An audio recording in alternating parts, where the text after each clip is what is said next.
জয় নিতাই। আসুন আমরা এবার জানি শ্রী শ্রী জগন্নাথ দেবের রথের কথা। শ্রী জগন্নাথ দেবের রথের নাম হচ্ছে নন্দীঘোষ। শোনা যায় স্বয়ং ইন্দ্রদেবী এই রথের নামকরণ করেছিলেন, অর্থাৎ ইন্দ্র নাম রেখেছেন এই নন্দীঘোষ। তো যেহেতু এই রথের পতাকার মধ্যে গরুরের চিহ্ন থাকে, তাই একে গরুর ধ্বজ বলা হয়। আবার এই রথের মধ্যে কপির অর্থাৎ হনুমানজিরও চিহ্ন থাকে, তাই তাকে কপির ধ্বজও বলা হয়। তাই তাকে কপির ধ্বজ যেমন একদিকে বলা হয়, আবার অন্যদিকে গরুর ধ্বজ বলা হয়, কারণ গরুরও ভগবানের ভক্ত এবং হনুমানজি মহারাজও ভগবানের ভক্ত। রথের উচ্চতা হচ্ছে 23 হাত বা 45 ফুট। 832টা কাষ্ঠখণ্ড দ্বারা এই রথটা নির্মাণ করা হয়। আর জগন্নাথ দেবের রথের চাকার সংখ্যা হচ্ছে 16টি। যেহেতু 16 কলা সম্পন্ন ভগবান, 16 কলা সম্পন্ন ভগবান হচ্ছে ভগবান শ্রীকৃষ্ণ, তাই এটা হচ্ছে 16 কলার প্রতীক। প্রত্যেকটি চাকা আবার অক্ষ আছে 16টি। তো এই 16টি অক্ষের কারণ কি? বলছে চণ্ডের 16 কলা।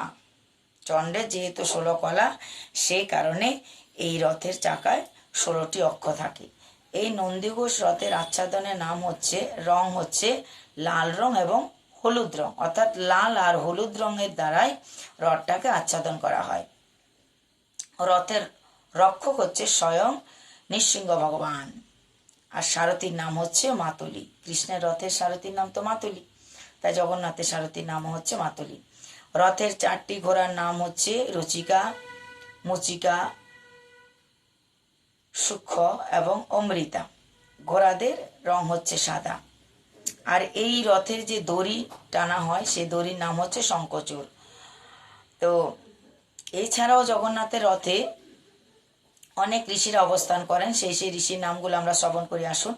নারদ, দেবল, ব্যাসদেব, সুখদেব, পরাশর, বৈশিষ্ট্য, বিশ্বামিত্র এবং মরীচি, এই সমস্ত ঋষিরা রথে অবস্থান করেন। তাছাড়া রথের দ্বার দেশে দুধারে রয়েছে ব্রহ্মা ও ইন্দ্র।